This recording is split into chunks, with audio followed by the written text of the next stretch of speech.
Rajab menjelma, bulan dimuliakan. Kami tunduk penuh keinsafan. Ampunkan dosa yang silam, bersihkan hati, kuatkan iman. Ya Allah, Tuhan yang Esa, kurniakan kami keberkatan di Rejab, Syaban dan Ramadan,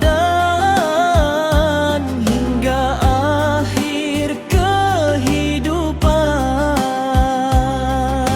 Syaban tiba membawa harapan, selawat kami pada junjungan Nabi Muhammad, kekasih Tuhan, cahaya umat sepanjang zaman. Ya Allah, Tuhan yang Esa, kurniakan kami keberkatan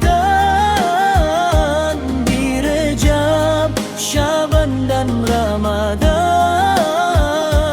hingga akhir kehidupan. Sampaikan kami ke Ramadan dengan iman dan kesihatan, diterima amal, diampun dosa, dibebas api neraka.